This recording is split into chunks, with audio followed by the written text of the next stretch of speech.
এখন হিলির ভুতুড়ে বাড়ি হয়তো কেবলই একটি পরিত্যক্ত স্থাপনা, কিন্তু মানুষের কল্পনার গল্প এটিকে একটি রহস্যময় স্থানে পরিণত করেছে।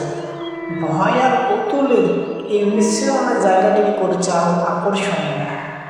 বাংলাদেশের উত্তরাঞ্চলের সীমান্তবর্তী এলাকা হিলিতে অবস্থিত একটি পুরনো পরিত্যক্ত বাড়ি, স্থানীয়দের কাছে পরিচিত ভূতের বাড়ি নামে। দীর্ঘদিন ধরে এই বাড়িটি ঘিরে রয়েছে নানা রহস্য, গুজব ও ভয়ের গল্প।